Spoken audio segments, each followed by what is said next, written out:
अस्सलाम वालेकुम dear student. आज हमारा लेसन है types of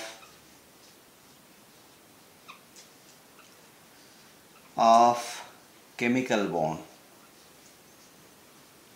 types of chemical bonds, तो ये हमारा आज का टॉपिक है। तो इस टॉपिक को यानी जो केमिकल बॉन्ड है इसके जो टाइप्स है वो किसी भी एटम का इलेक्ट्रॉन देने की सलाहियत, किसी भी एटम का इलेक्ट्रॉन देने की सलाहियत का मतलब यानी किसी भी एटम का इलेक्ट्रॉन देने का मतलब लॉस और गेन करने की सलाहियत, या और शेयर करने की सलाहियत यानी share of electron, share of electrons.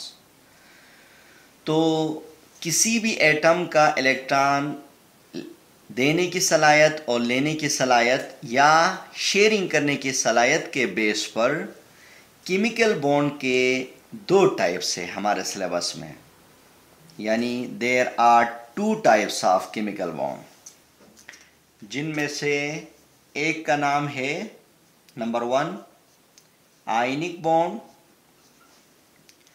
Ionic bond कहा जाता है। और जो दूसरा टाइप है उसको कोवलेंट बॉन्ड्स कहते हैं, कोवलेंट बॉन्ड्स। तो अब हम बात करते हैं कि आयनिक बॉन्ड क्या है। अब आयनिक बॉन्ड को डिटेल में पढ़ने से पहले हम आयनिक बॉन्ड के बेसिक कंडीशन पे बात करेंगे, यानी हम हेडिंग लगाएंगे कि बेसिक कंडीशंस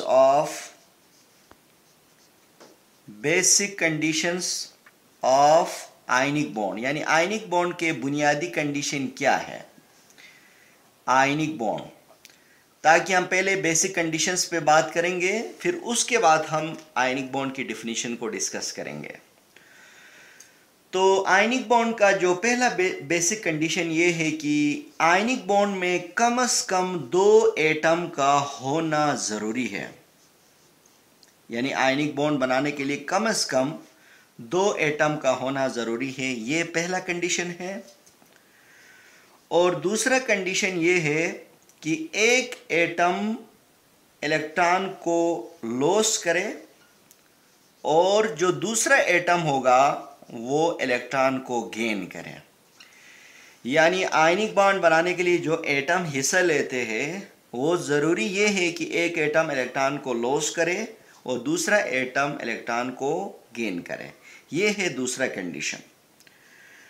और तीसरा कंडीशन ये है कि केट आयन, यानी केट आयन का मतलब पॉजिटिव आयन, और एन आयन का होना ज़रूरी है, यानी एन आयन का मतलब नेगेटिव आयन, यानी आयनिक बॉन्ड बनाने के लिए या बनने के लिए केट आयन और एन आयन का होना ज़रूरी है।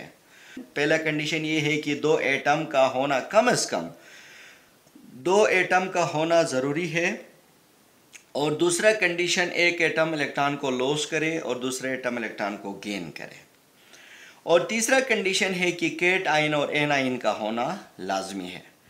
तो अब हम ये डिस्कस करेंगे कि केट आयन कैसे बनते हैं और एन आयन किस तरह बनता है, ताकि हम सबसे पहले केट आयन और एन आयन बनने को हम सीखेंगे और फिर उसके बाद हम आयनिक बॉन्ड की डेफिनेशन को डिस्कस करेंगे, ताकि आपको आसानी से आयनिक बॉन्ड का डेफिनेशन आपको समझ आएगा। तो इसी तरह हम अपना अगला जो लेसन होगा इसके अंदर हम फॉर्मेशन ऑफ केट आयन और एन आयन को पढ़ेंगे और इनको हम बनाएंगे, और बनाने के बाद फिर उसके बाद मैं आपको उसी के अंदर आपको इसका डेफिनेशन सिखाऊंगा। वस्सलाम।